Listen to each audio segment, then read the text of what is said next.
Okay, for those of you who have just joined us after closed session, welcome to this hybrid meeting of the Board of Trustees. Providing translation this evening are Paul Huertas and Francisco Meza. I would like to allow the translators an opportunity to explain how to use the interpreting feature on Zoom. Muy buenas noches. Para esta noche va a haber un servicio de interpretación en español. Todo lo que tienen que hacer aquellas personas que lo deseen es ir a la parte baja de su pantalla, le van a hacer un clic al icono del globo terráqueo y eso los va a llevar a un menú donde puede escoger el idioma, que va a escoger usted el español y posteriormente va a poder seguir esta presentación en español. Muchas gracias. Thank you. I am Lisa Pelosi, Board President, and I would like to introduce my fellow trustees this evening, Jeannie Kerr and Laura Simon. We have a vacancy on the board currently, and Trustee Haug is not available to be with us this evening. I would also like to introduce our district staff, Superintendent, Mr. Ruben Aurelio, Chief Academic and Human Resources Officer, Mr. Christopher Heller, Chief Business Official, Mrs. Andy Stubbs, Executive Assistant to the Superintendent and Governing Board, Ms. Erica Madrigal, Executive Assistant to the Chief Academic Officer, Ms. Melissa Hansen, and our Director of IT, Mr. Derek Machado. Additional district and site administrators are joining us in the audience. Director of Curriculum and Instruction, Mrs. Mary Allen, and St. Helena High School Principal, Mr. Benjamin Cinto. We are delighted that you are viewing in person, on Zoom, television channel 27, or on our YouTube channel. A copy of this board meeting, board meeting video will also be available on our website at www.sthelinaunified.org. And I'm just realizing that I did not introduce Carolyn Wagner, our student representative to the board. So welcome again. Okay, in connection with items 4A and 4B, the board received information and provided staff with direction. Please join me in the flag salute. Pledge allegiance to the flag of the United States of America and to the republic for which it stands, one nation, under God, indivisible, with liberty and justice for all.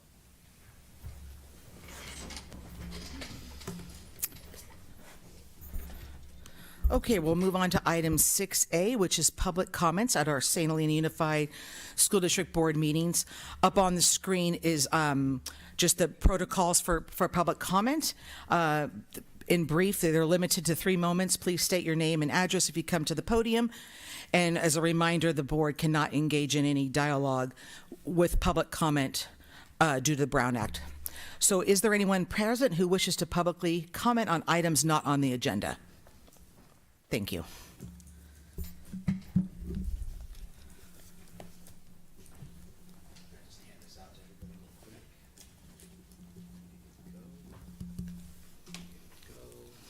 Okay.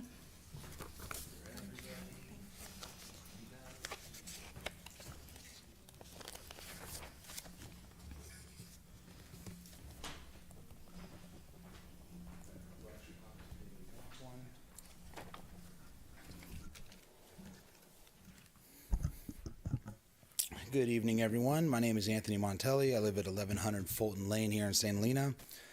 I'm known around campus as Mr. Tony or Coach. I started coaching field and track right after I graduated from this school. I didn't have a throws coach, but there was a shortage of qualified and willing people to fill that role, so I decided to help out. I've been coaching for over a decade now, and all but 4 years here at St. Helena. A few years ago, I started working in the classroom as a paraeducator. Then after getting my degree and emergency credential, I moved into substitute teaching. My history of coaching sports in town and working in the community made my transition into the classroom seamless. I only say all that to provide those not familiar with me or my current situation with the district some background about where my priorities are. I was recently told I cannot return to work in the district until I meet with Chris Heller, the Human Resources Department, regarding substitute expectations.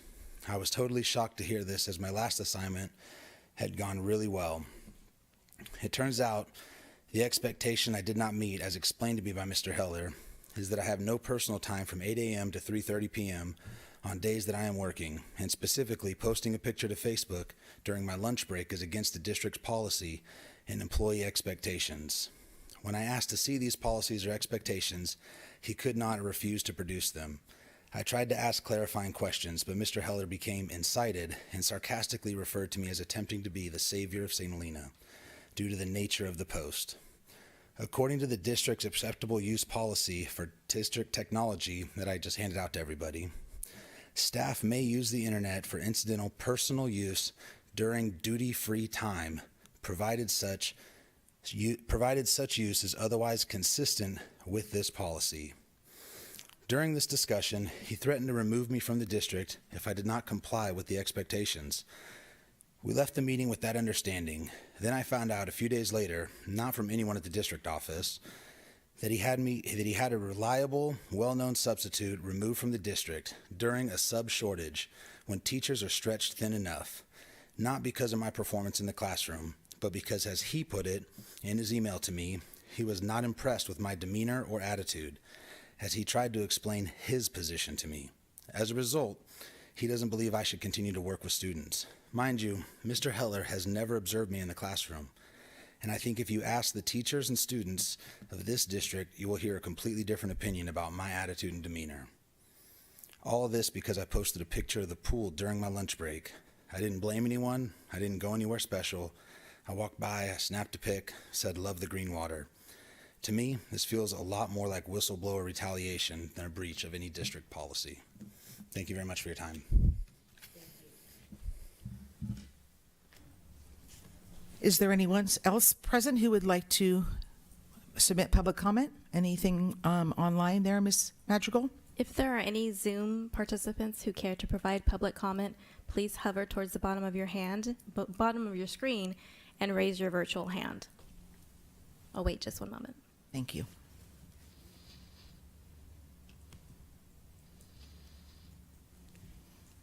There's no public comment, additional public comment. Okay, thank you. And again, and anybody else present? No? Okay, thank you. Item 7A is the presentation by the student representative of the board. Ms. Carolyn Wagner, please.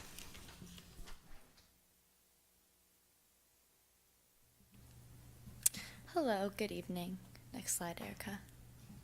So at the high school this month, we are working on our homecoming, which entails powder puff, dance planning, and spirit days, which is all student-led. We also really want to emphasize our sense of community and student spirit this year. So our social media platforms have been very successful in school-wide support, and our sporting events have had great participation and attendance, which we're very happy about. And soccer being moved to a winter sport is very exciting because a lot of fall athletes get to now participate in that.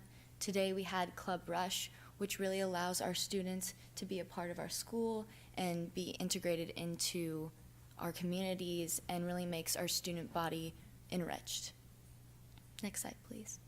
So here you have a promotion photo for Murder on the Orient Express, which was taken on the wine train, and our cheerleaders cheering on our boys and our Rooter section at the football game.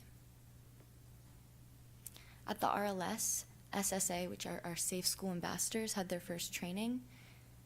SSA is very important because it creates a safe environment for our students to be in, and it really helps our sixth graders integrate from elementary school into the RLS. They had their first training and it was very successful, and they learned a lot, and it allows the older students to take on a leadership role, which is also really important for character development. The sixth graders are working on their collaboration and their teamwork, which is emphasized in elementary school, but they really hit it hard in sixth grade as you bond as a class and you begin to have 7 periods, which is quite an adjustment. And then the eighth graders are very excited for the Yosemite trip because nobody has been able to go to Yosemite since COVID, so they're very excited. And it's really important for students to have field trips and bond as a class, and also have experiences outside of school that get them interested in learning and academics and in nature, especially with Yosemite. Next slide, please. So here you have the elected ASB officers at RLS. They get to have an opportunity to speak in front of the entire school, work on their public speaking. It's also a school-wide event, so all the kids get to listen to what they have to say. They get very persuasive, and Miss Coyle is having fun with her sixth graders. which is always nice. At the elementary school, they're working on solving equations, basic math, and English, which is really important. They're having a lot of fun reading Jack and the Beanstalk, and I really noticed an emotional learning aspect at the elementary school. I went in and they were doing breathing exercises and feeling circles and articulating their emotions not only to one another but to their teacher, and also understanding how other people perceive their words and their actions.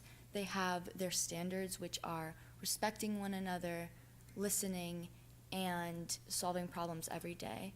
So they have a system, ticket sales, which allow them to positively reinforce each other, which really helps the students connect to one another, but also see what good behavior is and replicate that.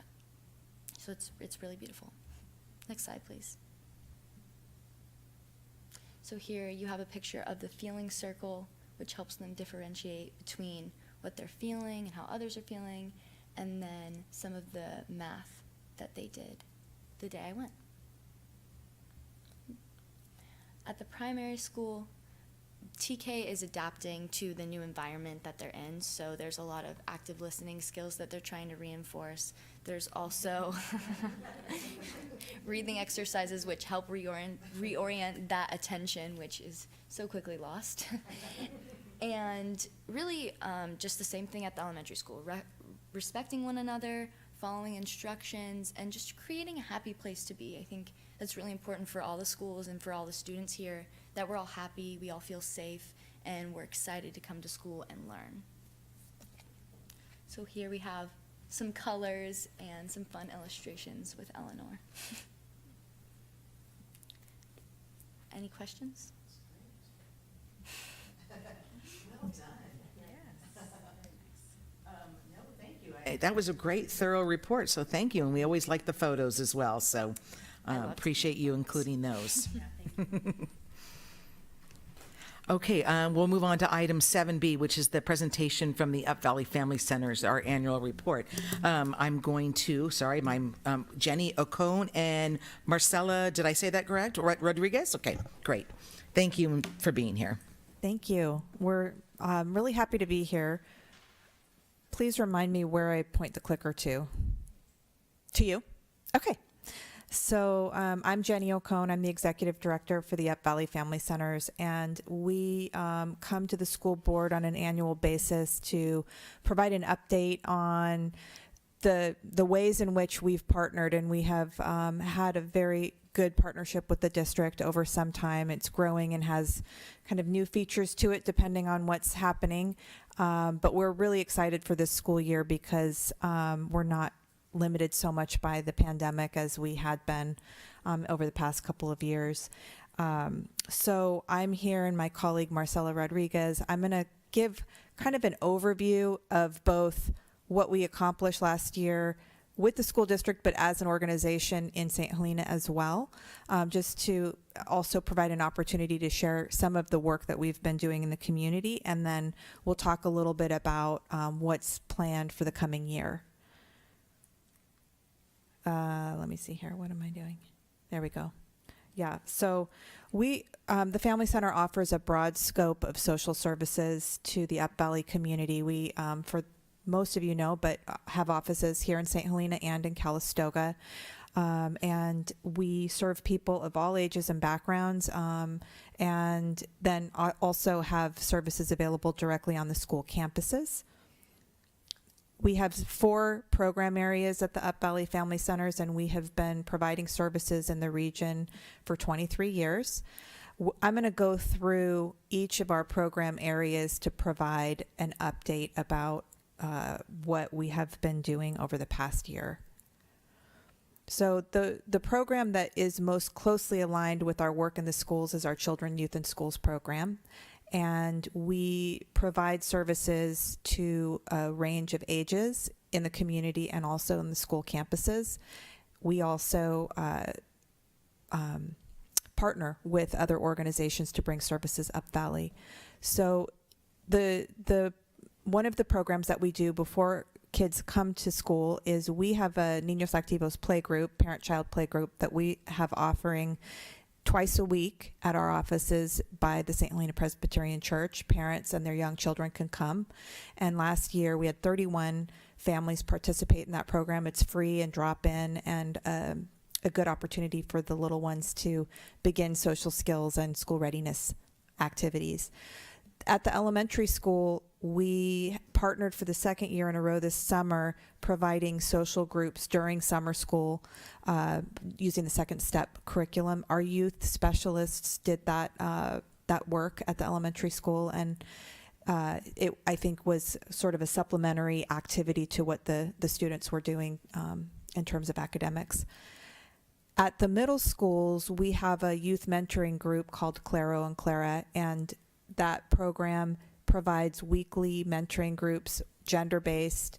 Last year, we served 77 St. Helena Unified students through RLS and through the high school. And in addition to the weekly groups that happen, we also have individual mentoring support for students that want to drop in and get some individual support with something. We also organize field trips. So last year, the field trip that happened, and this is in collaboration with the Calistoga program as well, the students went to San Francisco State University and to the Golden Gate Bridge and had a great time in the city doing that. And Marcella can share more if you have interest, but it was a fun outing for them. The other program that was new last year that we're continuing is a student assistance program, and that's providing a case manager on school campuses for students and their families to deal with wraparound services and supports. And we'll get referrals from the district social worker, teachers, etc. We're continuing that this year. Last year, 32 students and their families participated in that. And then finally, our youth diversion program, which is an alternative for youth entering the court system. We work with the police department and support students to do community service and remediate the harm that was done. We also coordinate student counseling services and contract with private therapists to provide counseling services, brief therapy services for students on all campuses district-wide. Last year, we served 140 students, and there were 60 hours of therapy services per week happening in the district. When needed, students or their families could be referred for additional services to our office, and that does happen on occasion as well.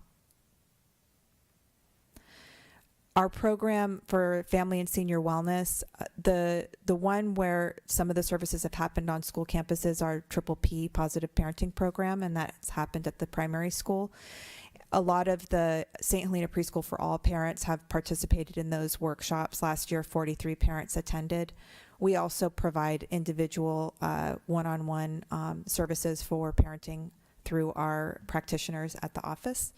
And then in addition, other services that fall in this category for students and families and the community at large, we help people to apply for Medi-Cal and other safety net benefits.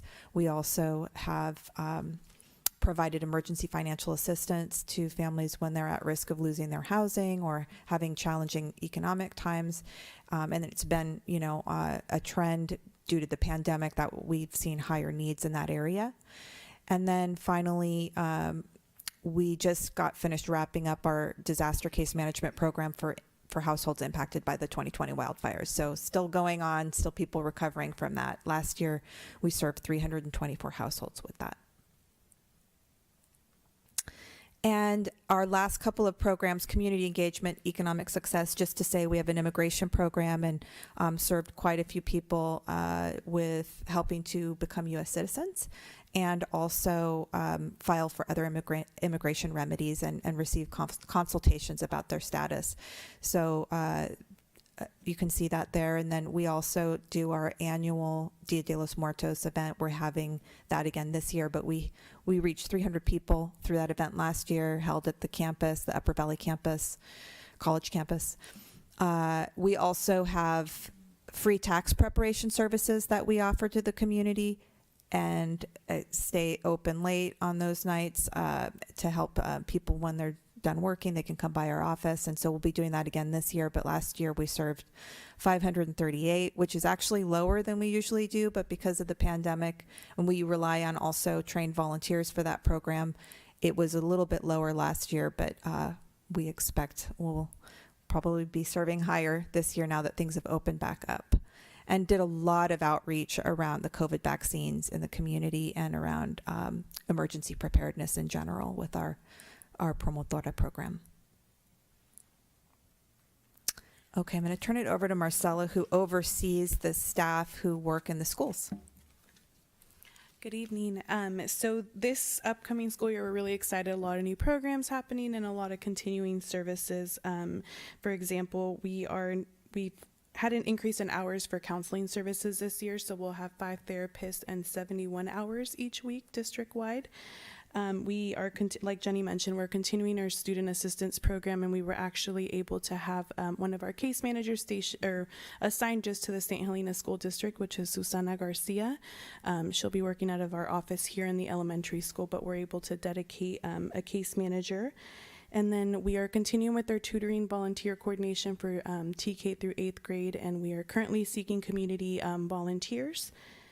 And for our Claro and Clara youth mentoring programs, they're doing their outreach activities happening now. There's some pictures from their Loteria event that they had that I think Ruben was a part of for a little bit. We have that.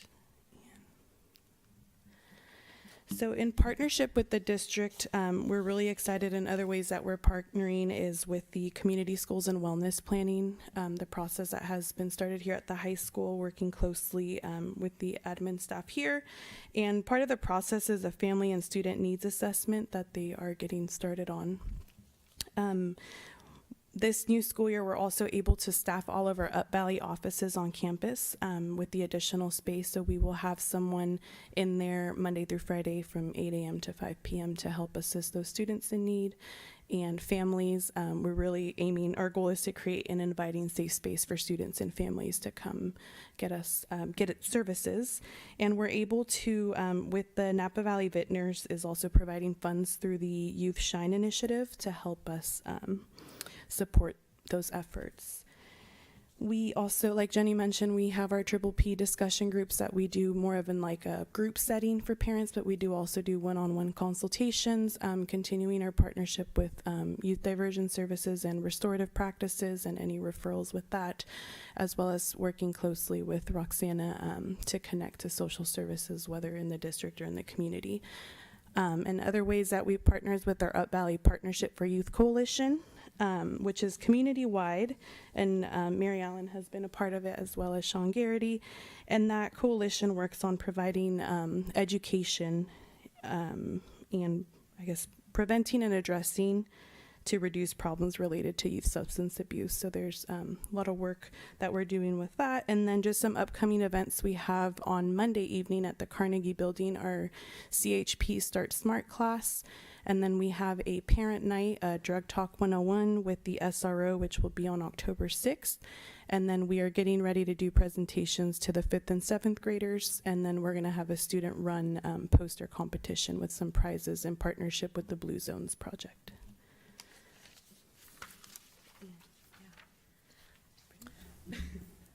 So I think that concludes the kind of overview. I don't know if there are any questions, but just want to reinforce how much we appreciate the partnership. We have some office space that we're using for the first time this year, which is nice, and we had planned to provide services through the elementary school office, and we've been there, but with the pandemic, it has been a slow start. So we're excited to be in a place where we can be back in person together. That's great. Yep. Yeah, absolutely. Trustees, any comments or clarifying questions? I have no questions at all, but you said that you thank us, but we really thank you very much so for all of the work that you do, your entire team. So thank you very much. Thank you. Thank you. Anybody? I will just absolutely reiterate that when I was previewing this presentation, those numbers that you serve are really amazing, and I just kept thinking like how lucky our community is to have the Valley Family Center. And so thank you. I feel like it's like when you guys come and present to us, it's like our hallmark moment where we get to get all warm and fuzzy because there's so much great stuff. And I mean, it's so, you're increasing therapists and the hours. I mean, that's just how lucky and grateful. So thank you for being here tonight. Appreciate it. Anybody else? Okay. Yes, sir. Carolyn, I think, has a question. Yeah. I have one. For Claro and Clara, is most of the participation at the RLS, or do you know the numbers for that? I didn't bring the exact numbers, but we can get them back. But we do have, so there's the RLS group and then the high school group. And I want to say that our high school is probably maybe say like 30, like 30 students at least. And that includes one-on-ones and group sessions. But they typically meet either after school or during lunchtime. Okay. I have a quick question about Claro and Clara as well. You mentioned that there's sort of a gender separation, but just for clarity, can students self-select?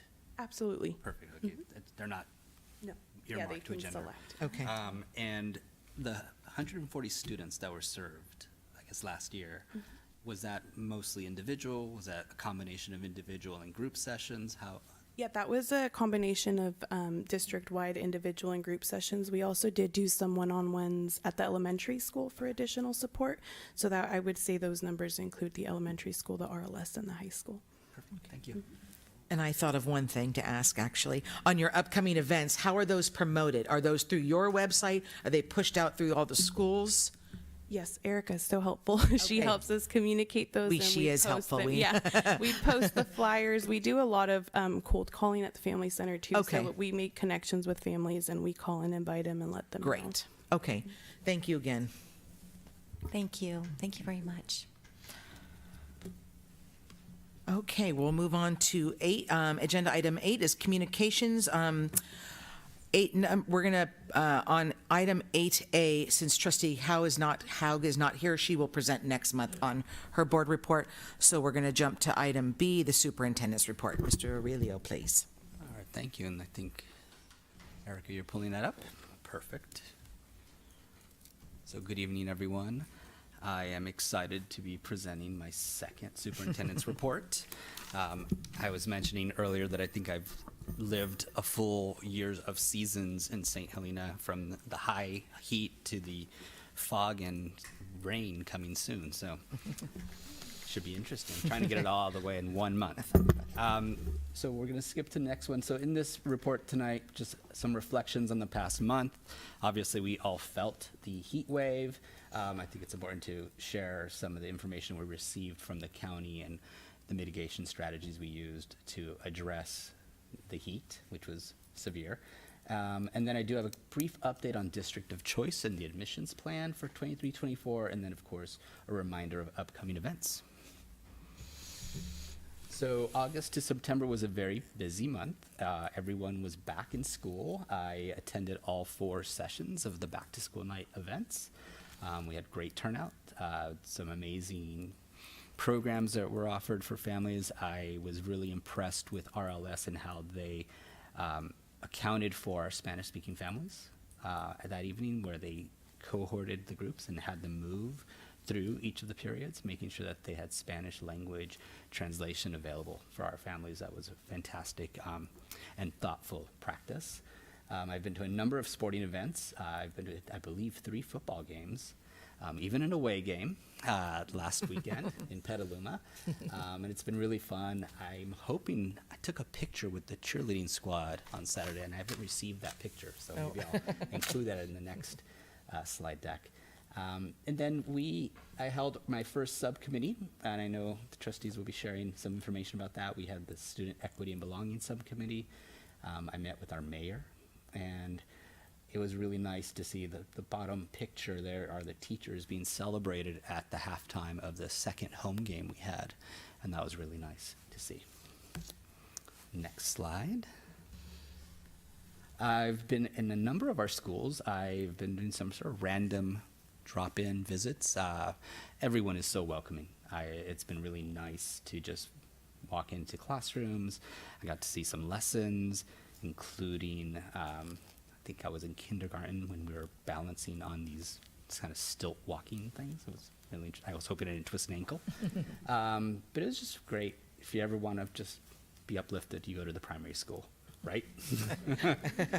And we also have 2 trustee-elects. I've met with them, myself and President Pelosi, and will begin some weekly or bi-weekly meetings with them, getting them up to speed so when they join us in December and are sworn in, they'll be ready to go. Some work with our county superintendent, thinking through as we prepare for next year's enrollment process, specifically around our current DOC families and ensuring that they're going to remain with us long term. And of course, we had the pleasure, the leadership team, of listening to Principal Cinto's educational story. If you're lucky, someday you'll hear it too. So this is a chart we received from the county, just so people are aware. I know it's a very small font, so I'm not going to try to show everyone what it is, but we definitely were mindful of the heat. We were on PG&E watch because we know if the power was out, we were going to have to shift our plan. And, you know, our schools kept students indoors, didn't do outdoor. Fortunately, our HVAC systems for our schools held up, and that's very impressive. Thank you to the facilities team. And we were able to get through the week. It was hot, as we all know. So briefly on District of Choice, some of you might have heard that the state legislature did extend the option for District of Choice through 2028 with no change in language, so they just rolled it over and extended that.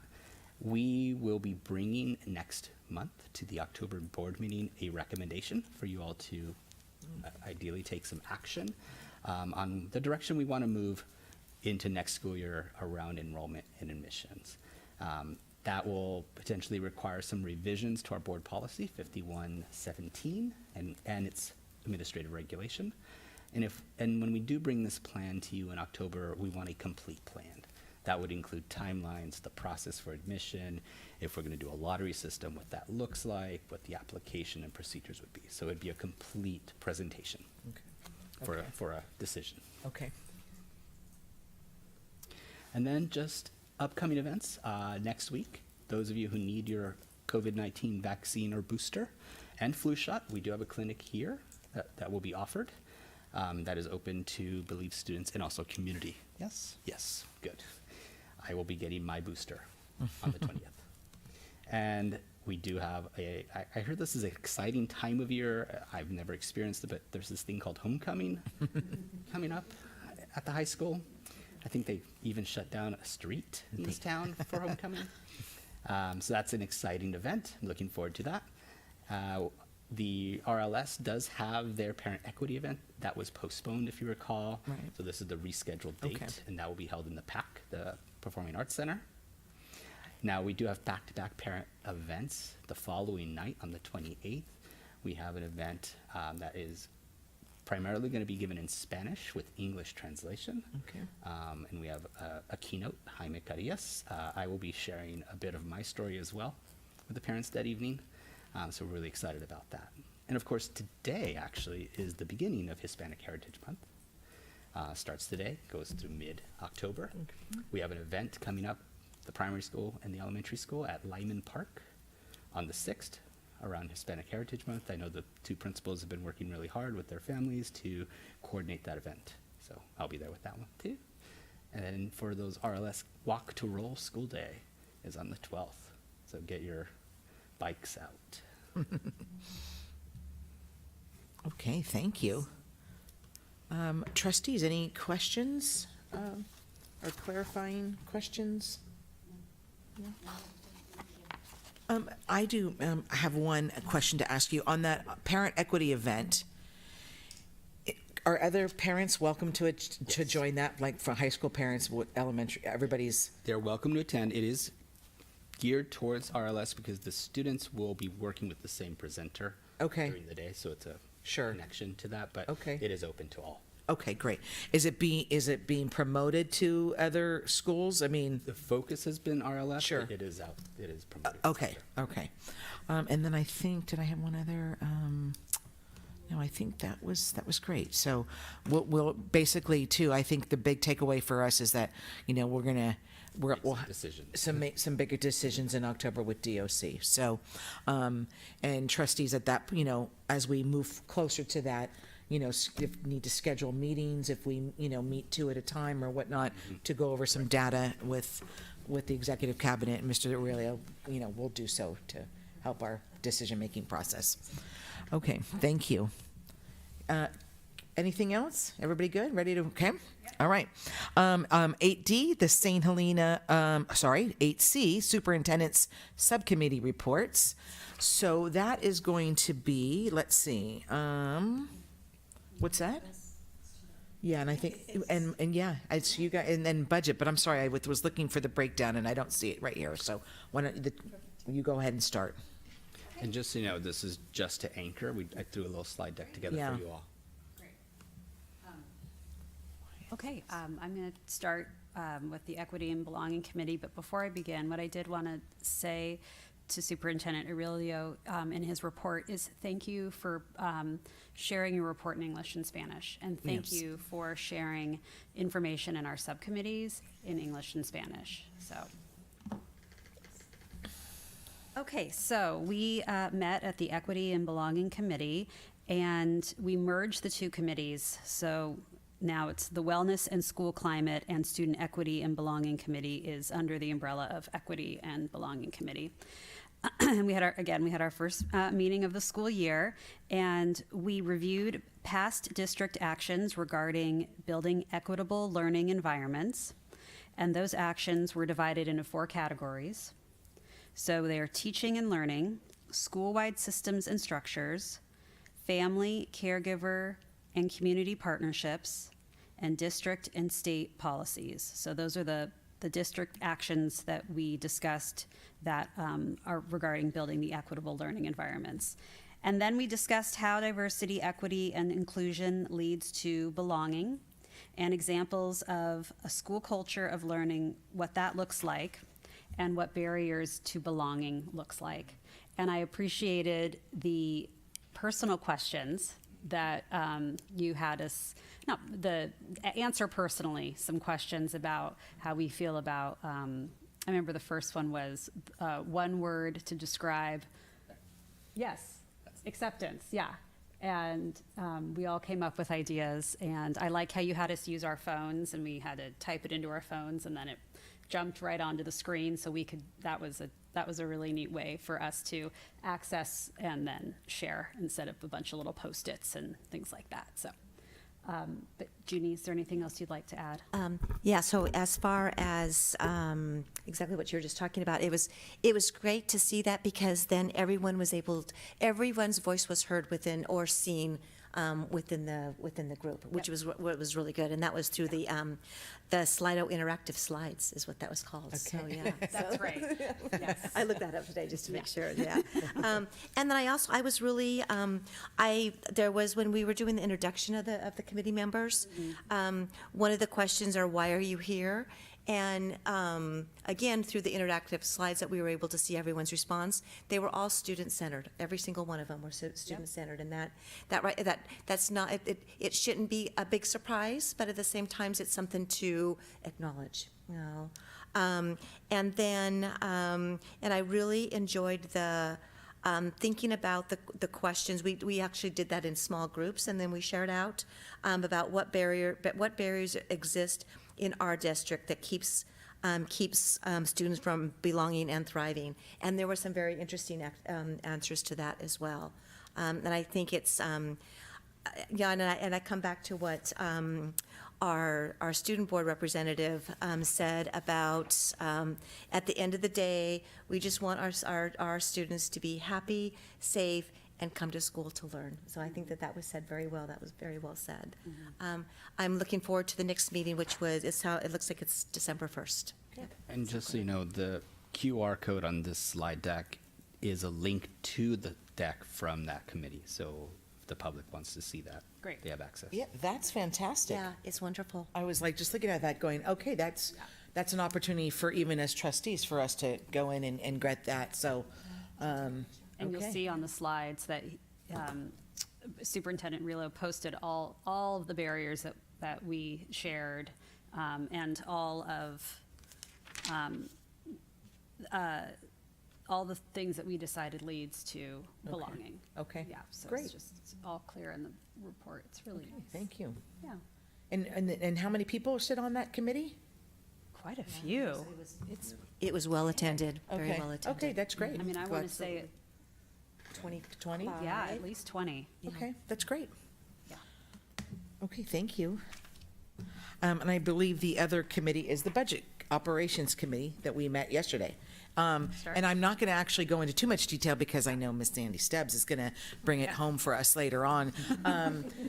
But we, as a committee, there were about 13 of us, I think, yesterday, and the focus of that after introductions and, bringing us back into the loop because it was the first meeting of the year, is we took our facility priority list and basically went through it, which you'll see as well. So, and we were going to do breakouts, but we decided to just do one big roundtable and get everybody's, people had clarifying questions, wanted to know about costs or why was something perhaps on this slated for more of a priority than versus 2 years down the road. So it's all good. I mean, I felt like it was a productive meeting, as we move forward in the next steps. And you'll get this as it gets put on our agenda with dollars amount attached to it as well.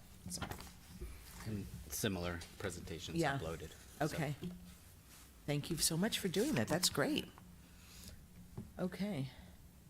And there you have it. All right. So if there's no other questions, we'll move on.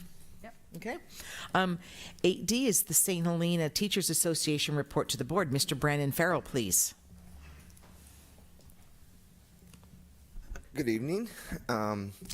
Let's see, I don't have a lot today, but I want to highlight a couple of things. I mean, Carolyn, to be honest with you, and Mr. Rilio highlighted a lot of the things that I would normally highlight. So things on the teacher front are really positive. And I think some of the reasons behind that are a lot of the things that were brought out in those presentations. I mean, it's just a really welcoming place right now. And I think the teachers are feeling that. I did spend time in each of the schools and talking to the site reps, and things are moving quickly, getting back into the regular type of a school year. But at the same token, I think that the teachers are really happy with how things are progressing. And that's my general feeling. Now, there's always things to kind of talk about and to discuss, but a few things that I want to highlight in some of my conversations with the district office that I believe will eventually help teachers and, down the road I believe the district and Mr. Heller are doing some really great things in terms of situating ourselves for the best possible scenario for substitutes. Okay. It's been a challenge, and there aren't many people there. And the more importantly, we need to put good people in front of the students. So we are creating, we up the sub pay, I think, in the summer. I believe that there's some additional thoughts and ideas coming forward at a later time that might be highlighting some more incentives for substitutes to stay here. And there are a lot of conversations about how to help our teachers stay with their preps. I mean, I think all of you have heard me talk about how important it is for our teachers to have their preps and collaborations, but it's also important for us to be a team and to help each other out when we're gone. So I think that the district and us, if you look at really the nuts and bolts of how things are going, are doing some really good things in that area. We're also getting ready for, like Carolyn said, homecoming. That's a big task for Mrs. Brazil. And it was out this week, so she's kind of panicking. But at the same time, thank God it's not a couple weeks down the road that she's out. Elementary and primary teachers are gearing up for conferences in a few weeks, so there's been some changes to that too, which are really teacher friendly, and I want to thank our district and Mr. Heller for that. We are experiencing a lot of good things with student outcomes. I mean, I have kids in only the upper levels now. I don't have any more TK5 children of my own. It's really nice to hear the teachers give good, honest feedback about the schedule change and the reduced minutes of the block periods, because I think that was a really vetted out really well, or that was a process that was vetted out really well, and I think it's benefited some of the teachers down there and how they've liked transition to better block days. So those are my things that I think I'd like to highlight now, and if you have any questions, I'm certainly able to answer them. Thank you, Mr. Farrell. Trustees, any questions or? I don't have any questions. Okay. Thank you. Okay. Thank you for being here. Okay. Okay, item 8E, there is no report, and as always, items F, G, H, and I are written reports from our principals, which always contain great information, and yeah, there's a lot of good stuff in all of those. So thank you to our principals for giving us those each month. We'll move on to item 9, which is the consent agenda. The consent agenda contains routine items judged as appropriate to be acted upon in one motion. If a board member requests that an item be removed from the consent agenda, the item will be considered under discussion/action items. Is there anyone present who wishes to comment on this agenda item? Or anyone via Zoom? No? Okay. There were no written comments either, correct? Okay. Trustees, any questions about this agenda item? No, I have no questions. Okay. No. Okay. No. Is there a motion to approve the consent agenda as presented? I'll make that motion. Is there a second? I'll second. Okay. Ms. Madrigal will conduct a roll call vote, please. Trustee Simon? Aye. Trustee Kerr? Aye. President Pelosi? Aye. Motion carries. Sorry, that one went really quick, actually. I know. Okay. Item 10 is board-related items. Excuse me, board-related items. Number A, or letter A, is the written notice on the use of canine drug detection at the St. Helena High School. Trustees, this is a written report. There won't be any discussion about it. I mean, not discussion, but no presentation about it. Is there any public comment on this agenda item? No? Okay. And trustees, questions? No, I don't have any Clarifications or anything? Okay. Item 10B is the adoption of Resolution 22-19, a resolution against bullying, harassment, discrimination, and violence. I am going to ask Mr. Ruben Aurelio to start. Oh, yeah. Oh, I have the pleasure of introducing Student Trustee Wagner, who will be reading the resolution this evening. Whereas St. Helena Unified School District supports the right of students and staff to attend schools that are safe and free from bullying, harassment, discrimination, and violence, and whereas providing a safe school environment that ensures both physical and emotional safety of students and staff create the conditions necessary to foster academic achievement, and whereas bullying, harassment, discrimination, violence, and the fear of harm can create barriers to learning and contribute to low self-esteem, depression, anger, and, in extreme cases, school violence or suicide. And whereas a safe school is one where teaching and learning are not distracted, disruptions are minimized, drugs, violence, bullying, and fear are not present. Students are not discriminated against, expectations for behavior are clearly communicated, and the consequences for infractions are consistently and fairly applied. And whereas the most effective approach to creating safe school environments requires a comprehensive coordinated effort including school-wide, district-wide, and community-wide strategies where all institutions, organizations, and individuals accept responsibility for their critical roles and collaborate to establish a positive environment for teaching and learning. And whereas the month of October is National Bullying Prevention Month, which is a campaign in response to the need to raise awareness of bullying that provides schools and communities with an opportunity to educate students, parents, and others about their role in bullying prevention. Now, therefore, it be resolved that the Board of Trustees of the St. Helena Unified School District hereby support the goals of the National Bullying Prevention Month and will work with a broad spectrum of local community stakeholders, parents, students, and teachers, and staff to develop implement, and monitor policies and programs that foster and support a positive school climate free from bullying, harassment, discrimination, and violence. Thank you. Is there any public comment on this agenda item? Just wait for her to. Yep, okay.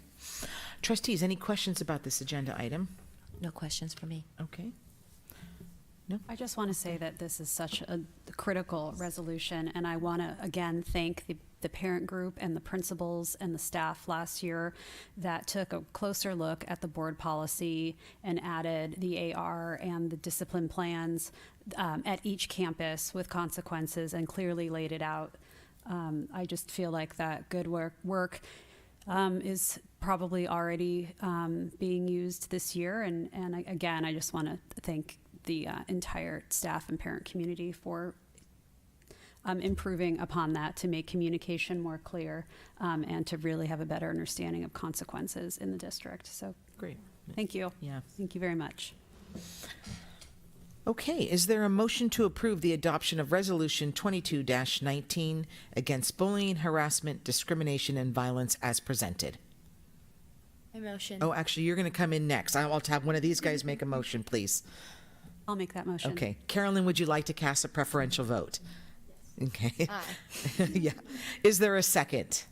I'll second. Okay. Ms. Madrigal will conduct a roll call vote, please. Trustee Simon? Aye. Trustee Kerr? Aye. President Pelosi? Aye. Motion carries. Item 11, Student Learning and Achievement. Item A is the 2022-23 Local Control Accountability Plan Monthly Presentation, District Equity and Inclusion. Mr. Christopher Heller, please. Good evening. I hope to aspire to bring it home like Ms. Stubbs does in her presentations. All righty.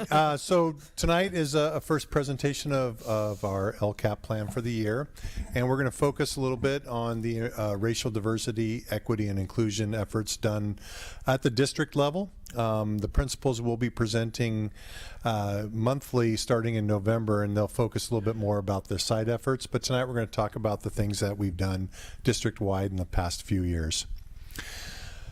We've talked a lot about MTSS, multi-tiered systems of support, and so I'm not going to go a lot into that, except I'm going to talk a little bit about the last part in green, where it says a deep examination of often long-held practices and beliefs. And that's something that we've really worked on in the last 3 years, I would say specifically, probably even earlier than that, to eliminate barriers for students.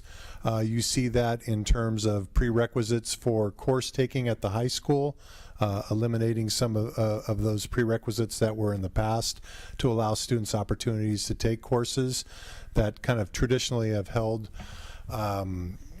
I would say are unduplicated students from advancing faster in that coursework, and also field trips and paying for field trips so there's no barriers there for families, and PE clothes and such. So we've really taken a look at that and tried to remove all those things that would be in play that would potentially be barriers for families.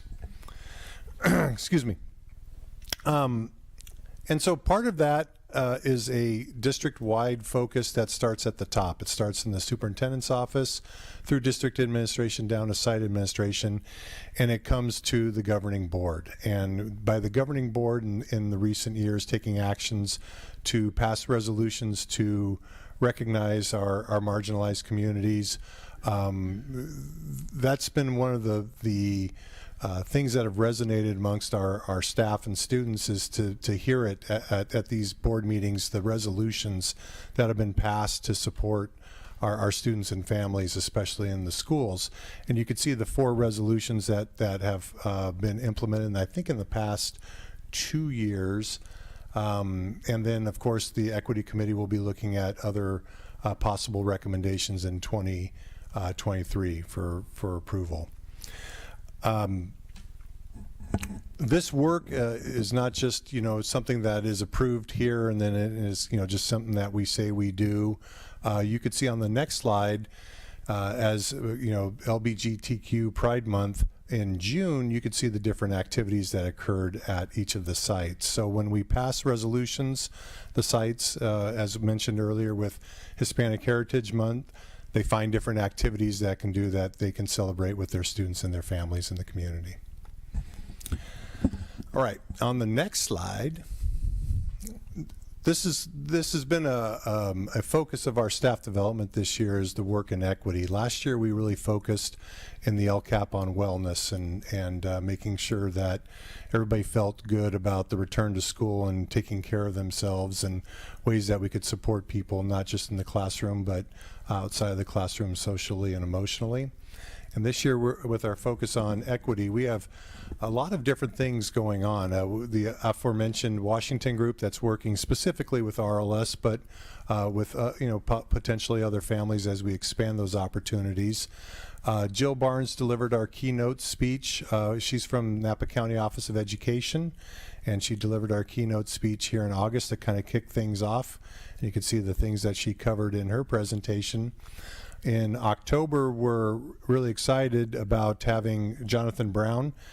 He's from the Advancement via Individual Determination, AVID, National Center in Dallas, Texas, and he's going to come and do a keynote speech for our staff on that Monday and focus a little bit more on some equity and culturally responsive practices as well. And then instructionally, in our vertical articulation, the Wednesday early releases, we're really honing in on collaboration and having equity and voice. So when we have partner activities, we're ensuring that not only do both people speak in a partner activity, but that both people can understand what each one was saying and be able to state back to the other person to kind of show that depth of knowledge, that everybody gets a chance to speak. Sometimes in partner activities, like I would probably even say I was guilty of this as a teacher, you say turn to your partner and talk about what I just talked about, and one person talks. And then the other person, you say, okay, we got to move on, we don't have time. But to really allow those conversations, those in-depth conversations, to question or to restate what somebody had said in their responses. So we're trying to build some sentence frames for teachers to be able to just use immediately after a training that we had I think it was last week, yeah, right? Vertical articulation last week. And just be able to cut and paste and use those in classrooms to really promote that. So we look forward to going around to classrooms and seeing more of that in action.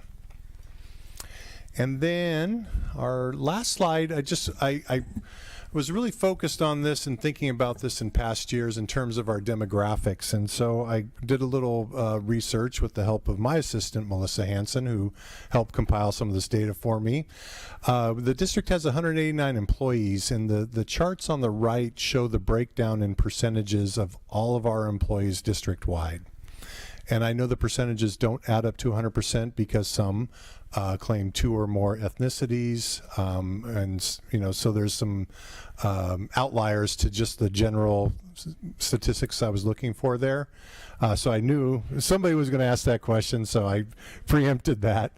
But specifically, what is a focus for us is how we continue to attract and hire future employees to the district, because you could see within our certificated staff, the majority of our employees are white females.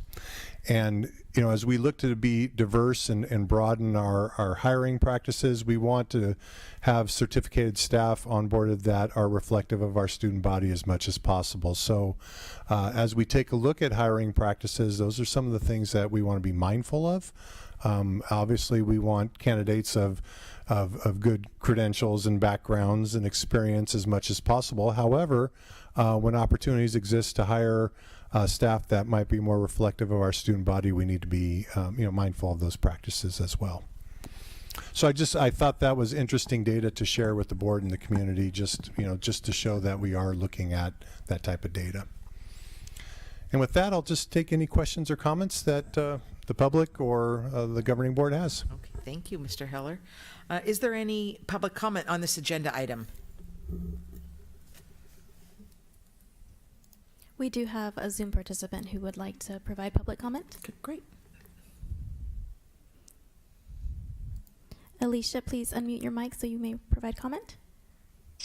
Good evening, Alicia Summer, 199 Knoll Place. Mr. Heller, only just because there's a lot of definitions for staff. Do you mind just defining what certificated staff means, please? Oh, yes.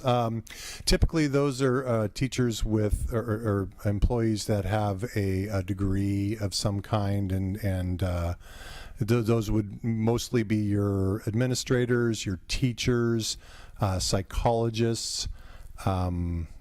I'm trying to think of a couple of other categories. Somebody help me out. Nurse, speech pathologist, those types of positions. Classified positions typically are like office staff, paraeducators, custodians, grounds. So there's two different distinctions between certificated and classified. Perfect. Thank you so much. You're welcome. Thank you. Trustees, any questions about this agenda item? I have a question about how long have the rainbow kits been used at the primary and elementary school? I would say less than, about 3 years. I wanted to verify with Mary. I was going to say 2 or 3 years, but 3 years. Okay.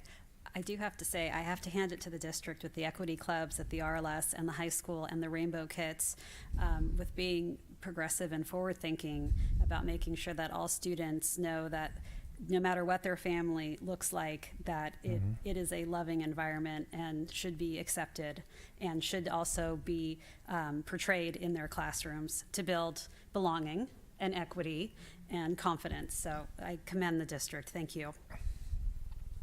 Thank you. Anybody else? Questions, comments?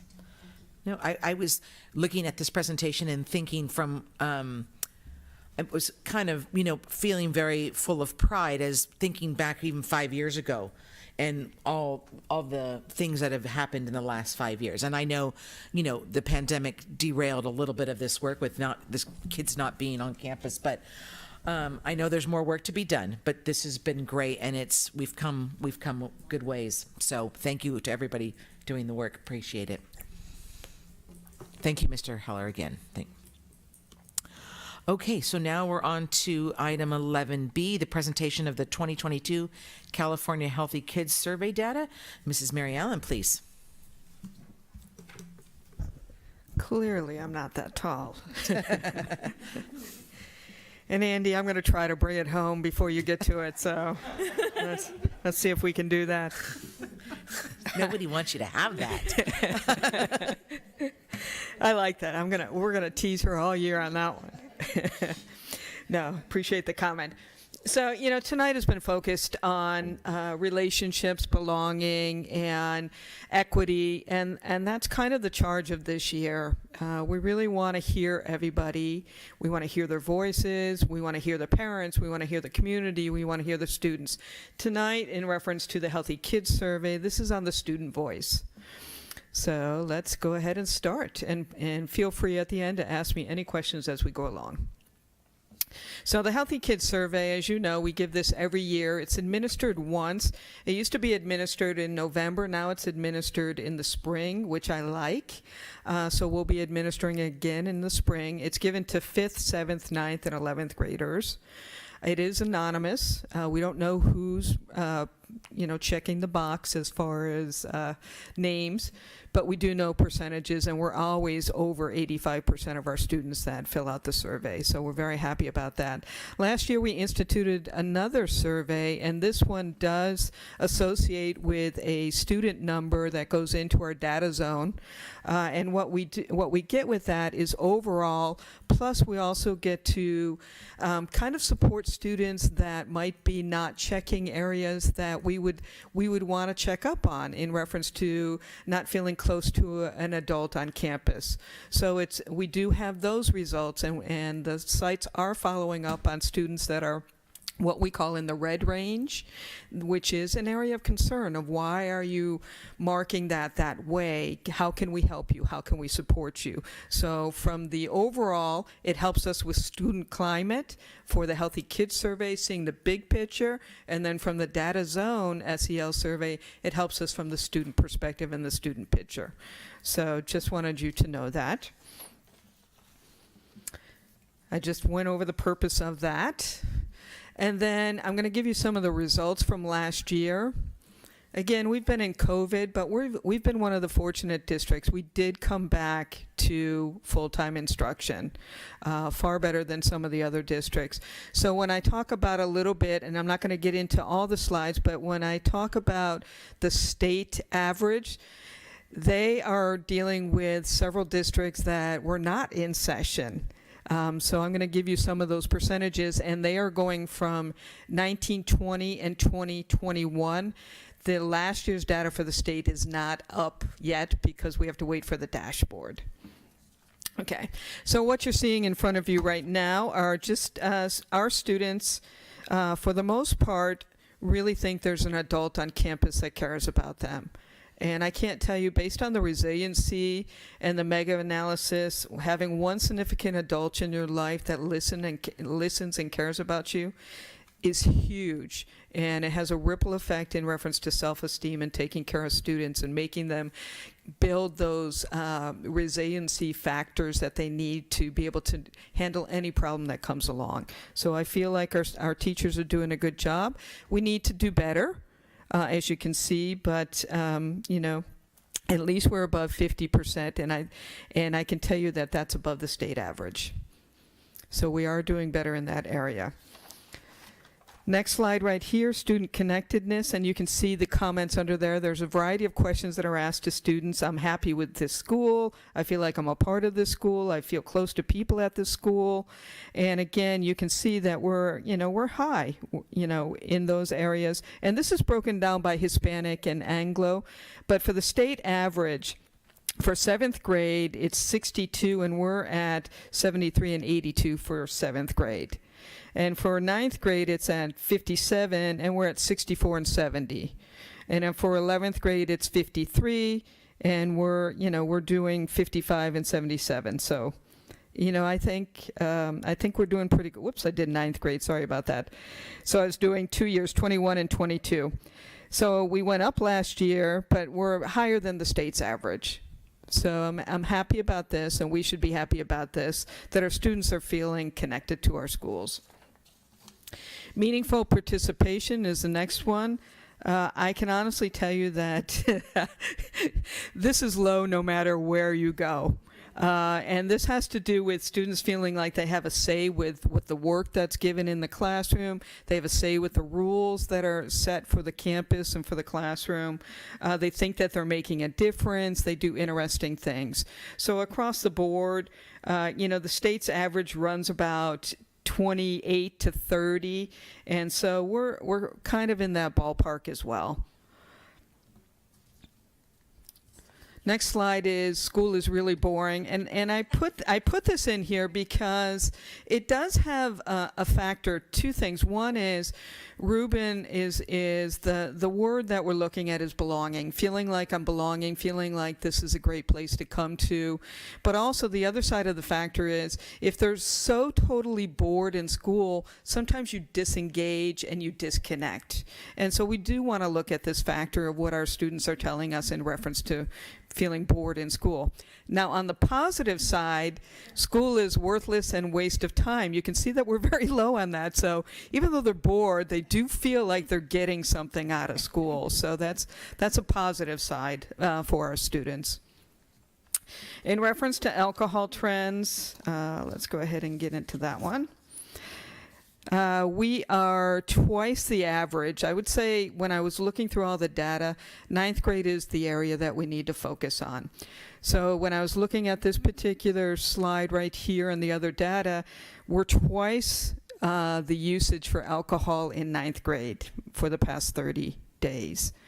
And, that's something we want to look at. We're lower in 7th grade, and we're around the same for 11th grade for the rest of the state.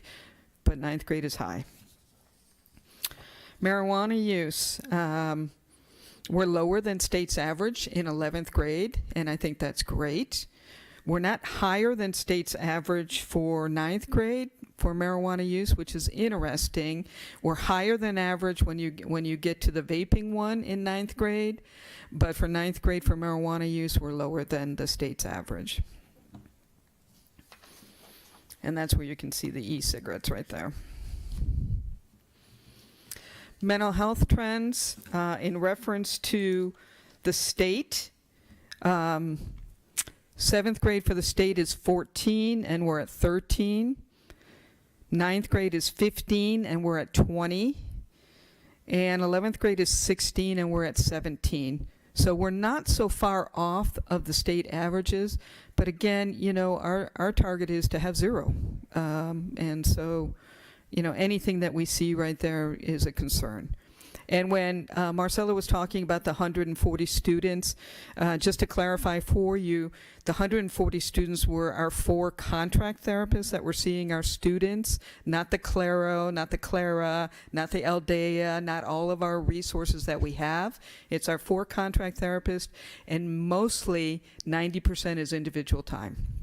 It's not group therapy, it's individual therapy. So I just wanted to clarify that. Student safety trends, our students feel very safe on campus. So you know, again, we're constantly focused on this and making sure exactly what Caroline was saying is we want to have a safe spot and a safe space that they can come to school. And then just reflections on this is that you can read through that, but I just, marijuana use went down in 9th and 11th grade.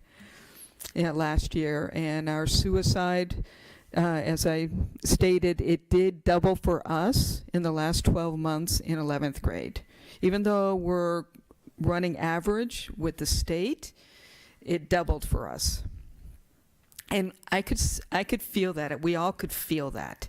So I know you need to have some tangible data, but if you walked around campus and with all the referrals that we had last year, you could just feel the anxiety. You could just feel not only in the students, but also the staff.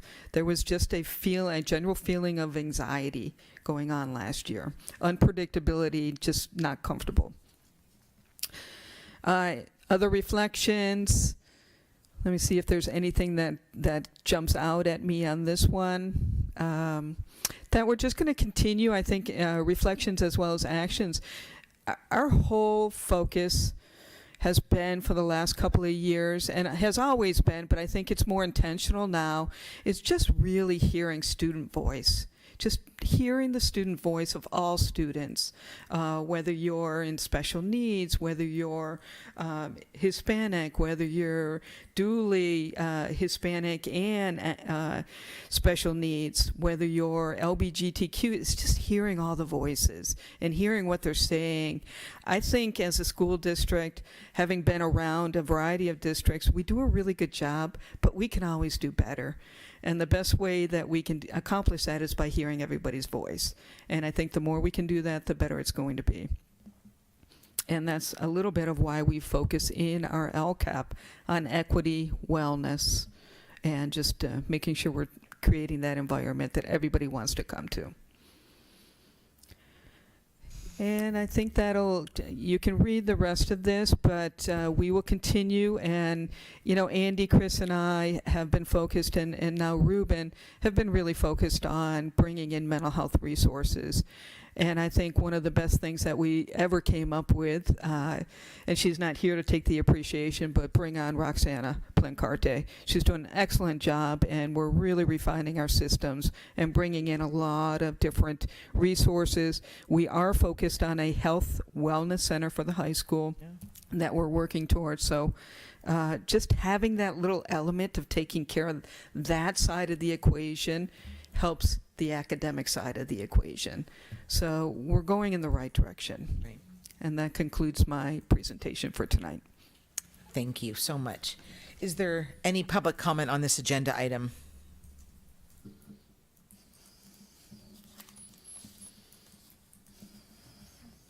Nothing? Okay. Trustees, any questions or comments about this agenda item? Mary, would you mind speaking more to the wellness center that's going to be happening? Certainly. We had a grant. I was trying to write a federal grant a couple of years ago. Mm-hmm. The mindset has been that at a high school level, we want a place where students can just drop in and see somebody, not just for mental health, but also for health and wellness, physical health. And so we were looking at it, and I was working with Clinical Aid. We didn't get the federal funding.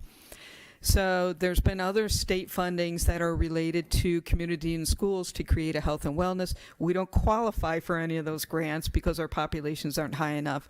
So Andy and Mary Lou, and just having a conversation last year, you all as a board voted on putting some money towards Up Valley Family Center to help with the planning of us just starting it organically from our side. And so we're in the process right now with Up Valley Family Center. We'll bring in Clinic Olay. We're bringing in St.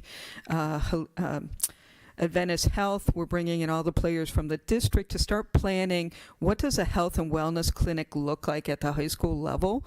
And it will be a community location to where right now it'll be focused on high school kids to where they can drop in. We're thinking about physicals. We've already started physicals with Adventist Health for sports, but we're thinking about just dropping in if a student doesn't feel well. We have one nurse for the whole district. We just don't have the capability of handling that. They would like to reposition some of their retired doctors to actually service a couple of days during the week here for the health side of it. We're looking to talk about if a student has a question in reference to sexuality, they can drop in. But we're also setting it up as a space that they can drop in for wellness and mental health. So that's the focus, is having one place that students and families feel comfortable to go to, but mainly students at the high school during the school day. Does that help, Laura? Yes, thank you. And that will be in Vintage Hall?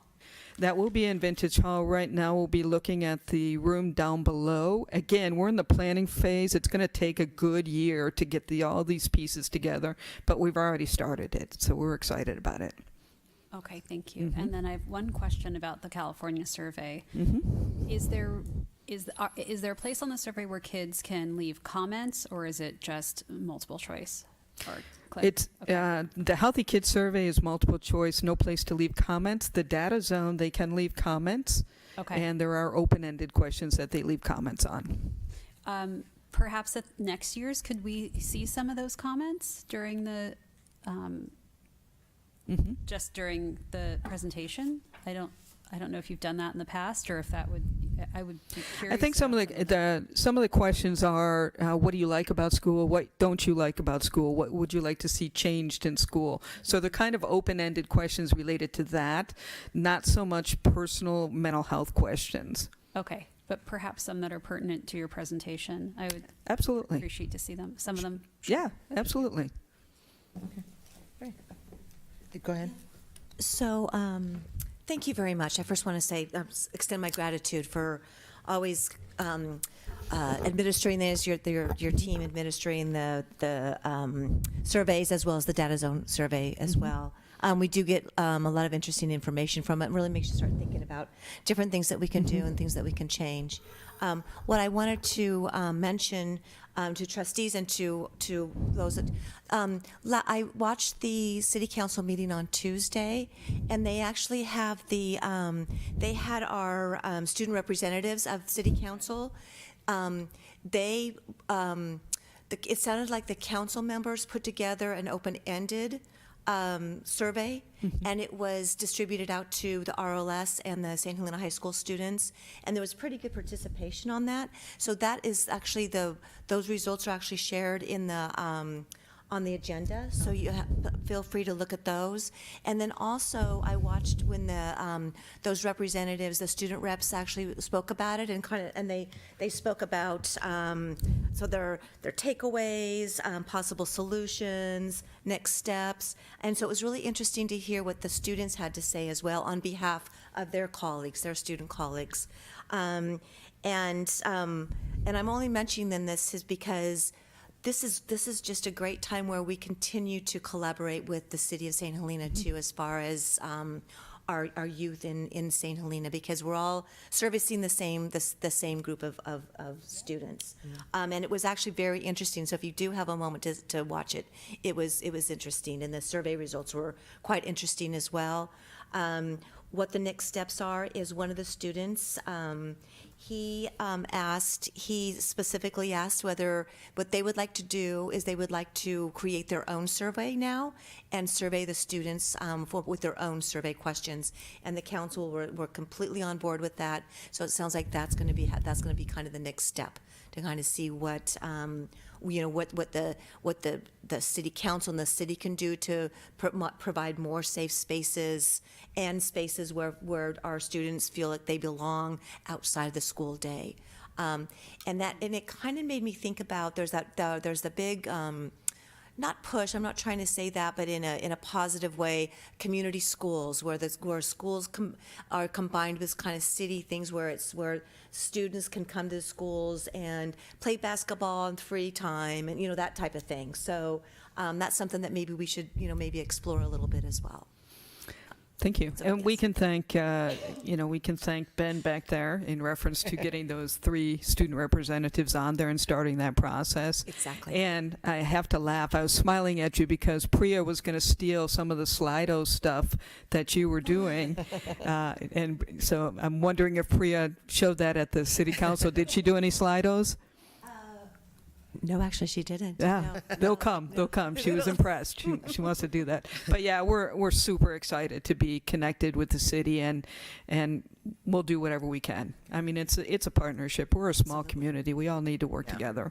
Yeah, So perfect. my understanding, the city council created that first survey? Yes, that's what it Okay, sounded like. and they administered that out to the schools? That's correct. Okay, Yeah. great. And then it sounded like one of the Clayton, I believe, one of those student reps, he actually came back. He's a graduate, and he actually came back and he did a little bit of interviewing some of the kids too, some of the students about some Okay. of their responses and things. So they've been there. That sounds like those 3 students have really been just hands-on, and I know Mr. Cinto would probably know more about that as well. So thank you for all your work with those students. Yeah. And they're going to be working with, as far as distributing putting together their own survey, they'll work with ASB and the leadership students to do that. Okay, Yeah, that sounds what the plan sounds like right now. okay. Yeah. Carolyn, any questions or comments? On that, Brandon, one of the representatives on the council, actually joined us for our student council meeting last week. So we are excited to hear his feedback from the survey at Student Congress next month. Great.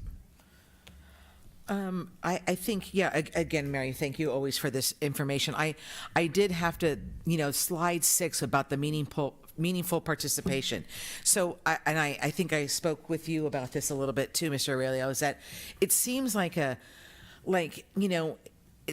question is just, it's just directed to give the bad data, because I know you want to, the idea is to get student voice, but students also have to also realize that they're not necessarily going to make rules of schools. I mean, that's just not the way it goes. So it's kind of setting yourself up for almost like failure, if you will, because that's a really bizarre question I know it's not your question. I'm just saying, why do you ask that? Because they're going to say that they don't feel like they have a voice. If they can't, everybody can't, come to school at noon and leave at 2. That's what they want school to be, kind of thing.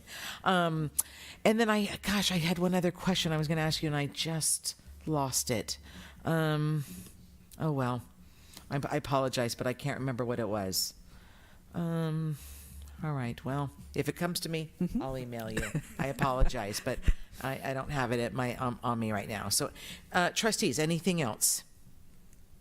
No? Okay, thank you very much. Appreciate it. You're welcome. Thank you.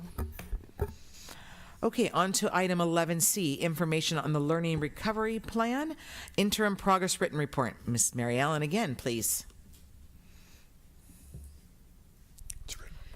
This is just a written report, and it has to do last year. We received some dollars, and specifically for our special needs population in reference to learning recovery.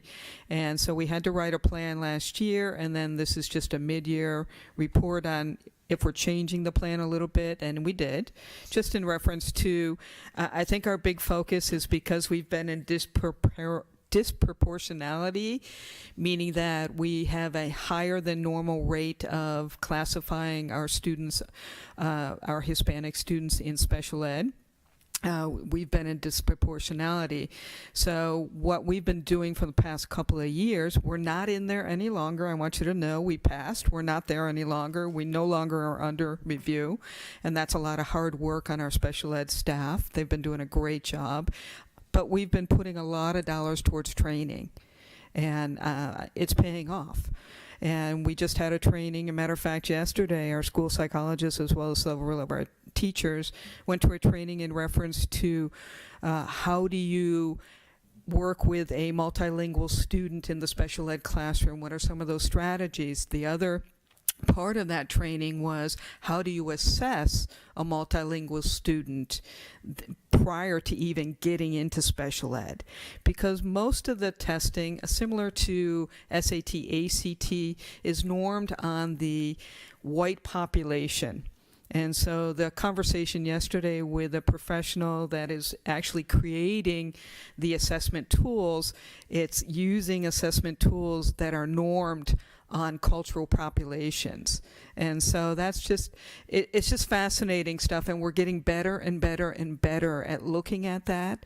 So we don't over-identify. We certainly don't want a student in special ed if it's because it's language. And that's why we historically don't put any student who is an English learner for the first couple of years in our district. We want to let them have language acquisition, not to say that language is causing that disability.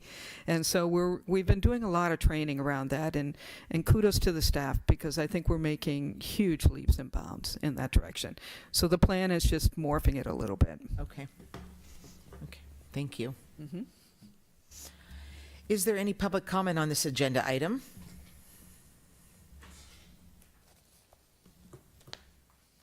Trustees, any questions about this agenda item? No, I don't. Okay. No, thank you. Thank you. Thank you so much. Andy, did I take it home for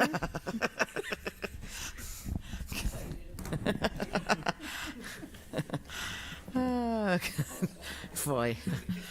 Okay, item 11D is the public hearing on the sufficiency of instructional materials and Williams Settlement instructional materials and adopt resolution 22-15.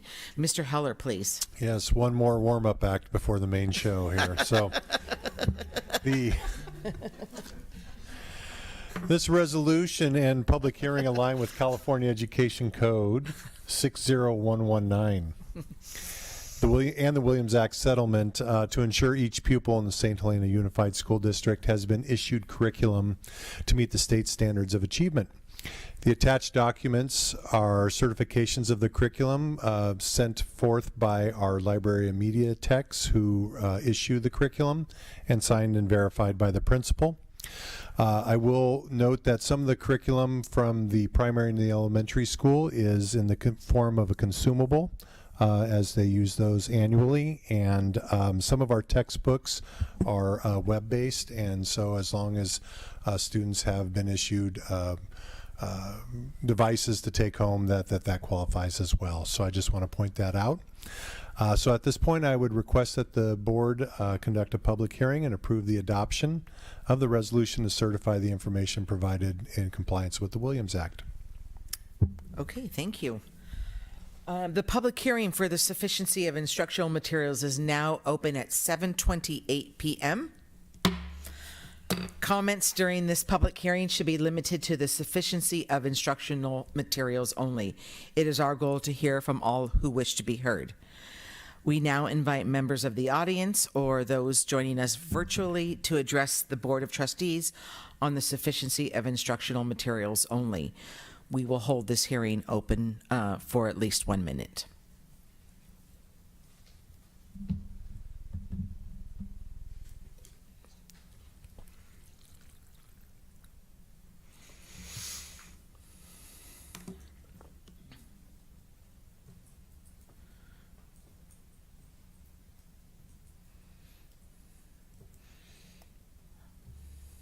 I thought maybe you set a timer for a moment there.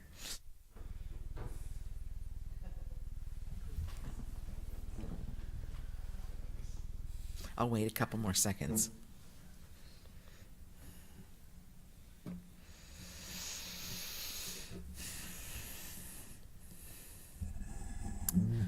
Okay, the public hearing is now closed at 7:29 p.m. Do the trustees have any questions about the sufficiency of instructional materials? I don't know. Okay. Is there a motion to approve the adoption of Resolution 22-15 as presented? I'll make that motion. Carolyn, would you like to cast a vote? Okay, say aye. Aye. Okay, thank you. Is there a second? I'll second. Ms. Madrigal will conduct a roll call vote. Trustee Simon? Aye. Trustee Kerr? Aye. President Pelosi? Aye. Motion carries. Okay, on to item 12, business operations. 12A is the quarterly update on St. Helena Unified Business Operations. I would like to remind the board that this is a written report. Is there any public comment on this agenda item?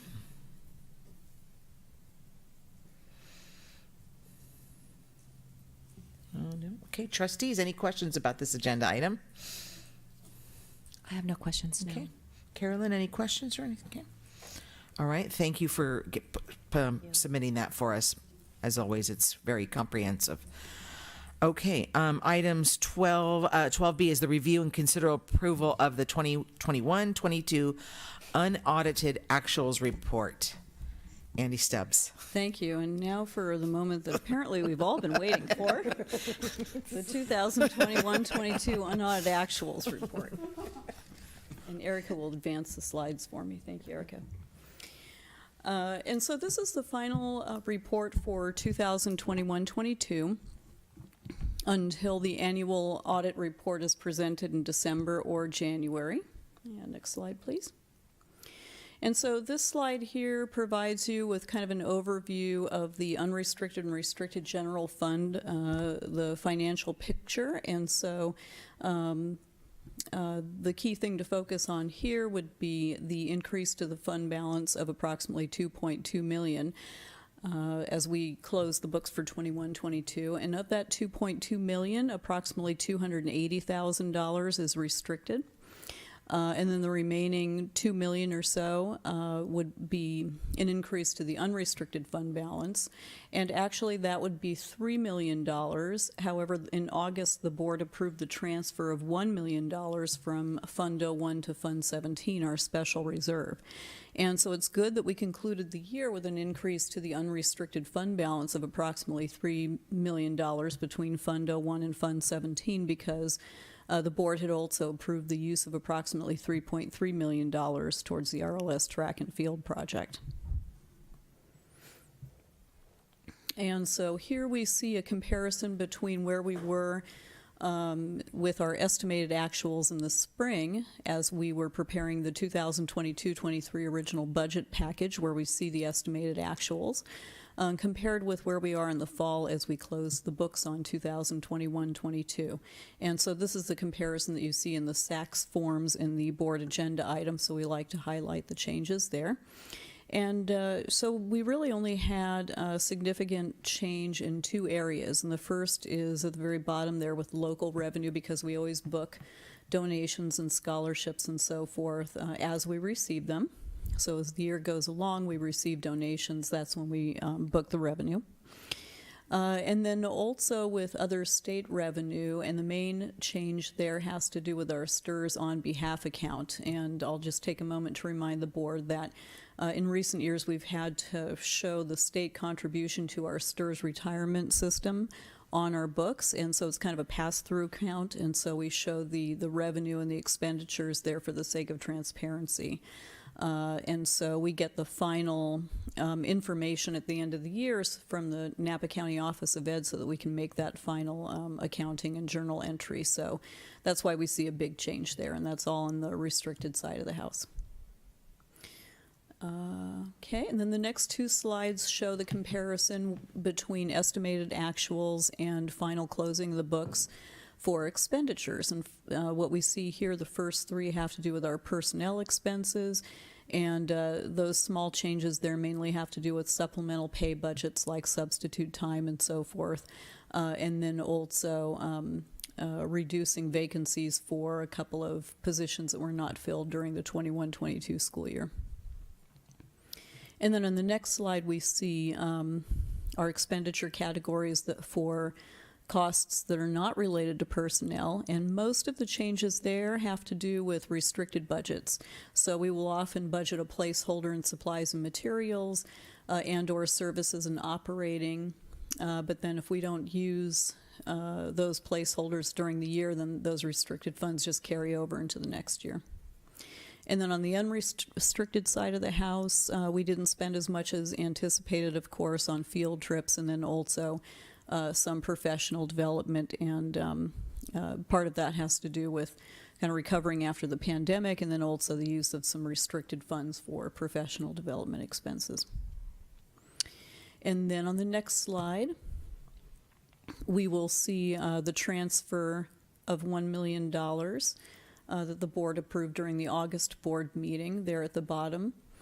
And then also we were able to transfer back approximately $58,000 from the cafeteria fund back to the general fund, because with our increased revenue from federal and state reimbursements, we didn't need quite as much of a contribution, so that's good. And then, at the very top there, I forgot to point out that the total difference between comparing estimated actuals with our final actuals was just a change of about 1.8%. So I feel pretty good about where we closed the books and where we thought we were going to land back in the spring. And then the next slide. So this slide here depicts our reserves summary. And so the first few items in black font are components of the fund balance, the general fund balance, that are not spendable and don't count in our available reserves. And then the items that are in purple count as part of our available reserves. And so if we are just looking at our total available reserves by amount as of June 30th, then we have reserves of approximately 35%. However, if we consider that we need to transfer out the $3.3 million from Fund 17 to Fund 40 for the RLS track and field project, and we're going to make that journal entry in 2022-23, that would then reduce our available reserves in those two funds down to 27%. And then just as a reminder to the board, our policy is currently 10% of general fund expenditures plus 33% of the excess property taxes, which would be a goal of approximately 29.36% for reserves. And so we're just under that goal a little bit if we consider that transfer out of the 3.3. Many districts set a reserve policy of about 17%, which equates to 2 months of payroll. But for a basic aid district such as ours, the recommended policy would be the 10% plus the 33%. And then next slide, please. And so with that, I would ask the board to consider approval of the 21-22 unaudited actuals, knowing that the next step is forwarding this along to the County Office of Ed for review. And then we will, of course, use the data from this report to inform our ongoing 2022-23 budget and the development of the 23-24 budget. Thank you very much. You did a great job. But I don't know if you're quite done yet. But is there anyone who wishes to publicly comment on this agenda item?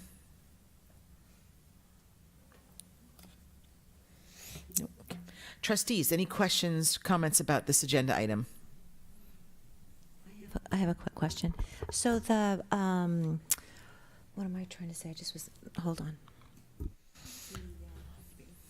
So the restricted funds, are those mostly like the ESSER, like the funding that we got through the state and the federal government and things this last year, last couple years? We always have quite a few restricted funds like Title I. Is your Sorry. We always have quite a few restricted funds such as Title I, Title II, and so forth, and in our local donation accounts. Okay. But certainly last year we had a few more because of the special funding that we received from the pandemic. Okay. And we'll have even quite a bit more, and the board will see some of that with the first interim report, little pots of money that we've been receiving, and we'll present the board with information about that and a spending plan on those items. Okay, great. Thank you very much. Thank you. Okay. Trustees, anything else? No? Okay. Thank you very much. 1 second here. Thank you. Is there a motion to approve the 2021-22 unaudited actuals report as presented? I'll make a motion to approve the 2021-2022 unaudited actuals report as presented. Is there a second? I'll second. Okay. Ms. Madrigal will conduct a roll call vote, please. Trustee Simon? Aye. Trustee Kerr? Aye. President Pelosi? Aye. Motion carried. 12C is the contract over $25,000 for September 2022. Miss Andy Stubbs. Thank you. And we just have one contract over $25,000 this evening, and this would be with Pamela Hurt Associates. And this would be for services related to creating an evaluation tool for the superintendent. And what we're planning to use to pay for this contract would be one of those restricted pots of money that we were talking about. This is a 5-year grant. It's our Educator Effectiveness Block Grant. And the board approved a plan for those funds a couple of years ago, I believe, but it's flexible and we can shift the use of those funds. And we actually had $65,000 that we budgeted last year but didn't spend, and so the intent is we're going to use that carryover to cover this this contract here without impacting the current year's professional development plans. Okay. Thank you. Is there any public comment on this agenda item? No. Trustees, any questions or comments about this agenda item? No. No. Okay, thank you. Is there a motion to approve the contract over $25,000 as presented? I'll make that motion. Is there a second? I'll second.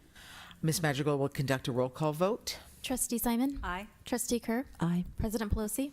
Aye. Motion carried. Item 13A on human resources is review and consideration of approval AB 1200, public disclosure documents associated with the meet and confer process between St. Helena Unified School District and Executive Cabinet. Mr. Aurelio, please. So this evening, we asked the board to approve the AB 1200. This is to approve the increase in the cabinet contracts, as noted. Okay. Is there anyone who wishes to publicly comment on this agenda item? No? Trustees, any questions about this agenda item? No questions. Okay. Is there a motion to approve the AB 1200 public disclosure documents associated with the meet and confer process between SHUSD and Executive Cabinet as presented? I'll make a motion to approve the AB 1200 public disclosure documents associated with the meet and confer process between SHUSD and Executive Cabinet. Is there a second? I'll second. Okay. Ms. Madrigal will conduct a roll call vote. Trustee Simon? Aye. Trustee Kerr? Aye. President Pelosi? Aye. Motion carried.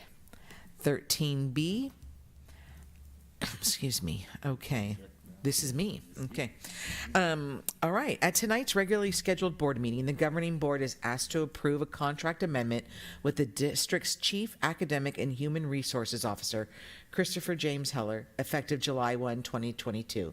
For the purposes of full transparency, I will provide an oral summary of the salary and compensation for the Chief Academic and Human Resources Officer prior to the board taking action to approve the contract amendment. Effective July 1, 2022, the district shall pay the Chief Academic and Human Resources Officer an annual salary of $234,668. This represents a 1% ongoing increase compared with the salary paid during the 2021-22 school year. The district shall also pay the Chief Academic and Human Resources Officer a one-time off-schedule salary payment of $6,970. This represents a one-time 3% increase compared with the salary paid during the 2021-22 school year. No other changes to compensation for the Chief Academic and Human Resources Officer are proposed in the contract amendment. Okay. 13C is the approval of a 9th contract amendment for Christopher Heller, Chief Academic and Human Resources Officer. Mr. Aurelio. So we ask the board to approve the amendment to the Chief Academic and Human Resource Officer's contract. Thank you. Is there anyone who wishes to publicly comment on this agenda item?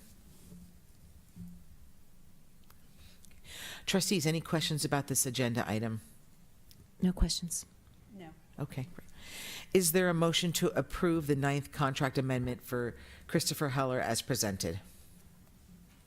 I'll make that motion. Okay. Is there a second? I'll second. Okay. Ms. Madrigal will conduct a roll call vote. Trustee Simon? Aye. Trustee Kerr? Aye. President Pelosi? Aye. Motion carried.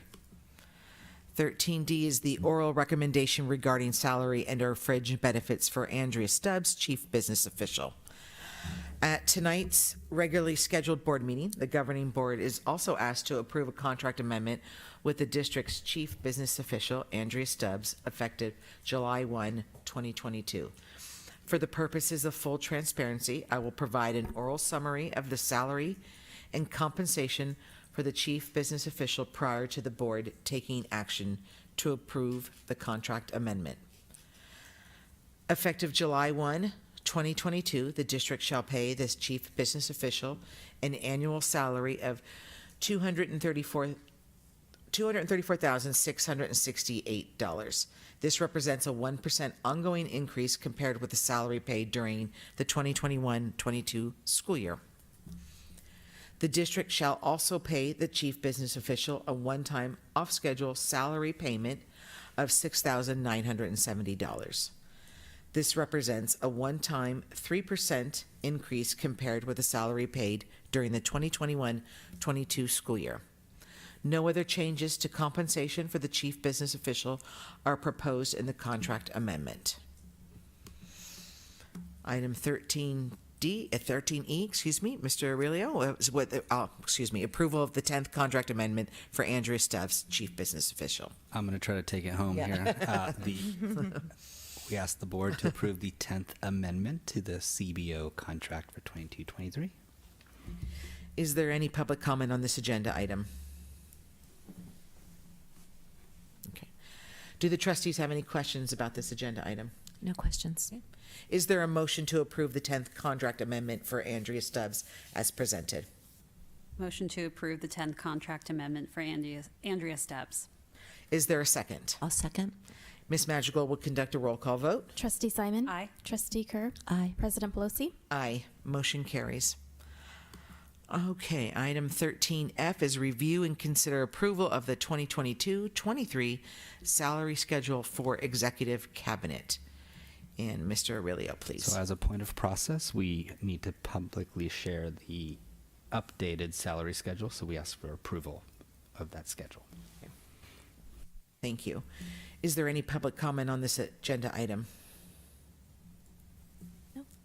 Trustees, any questions or comments about this agenda item? No, thank you. Okay. Is there a motion to approve the 2022-23 salary schedules for the Executive Cabinet as presented? I'll make that motion. Is there a second? I'll second. Ms. Madrigal will conduct a roll call vote. Trustee Simon? Aye. Trustee Kerr? Aye. President Pelosi? Aye. Motion carried. Item 14A is future agenda items. You'll see listed there. Our next regular board meeting is October 20th, 2022, with open session beginning at 6 p.m. Trustees, any subjects or questions about these future agenda items? I don't know. Okay, great. All right. Item 15A is adjournment. Is there a motion to adjourn the meeting? I'll make a motion to adjourn tonight's meeting. Is there a second?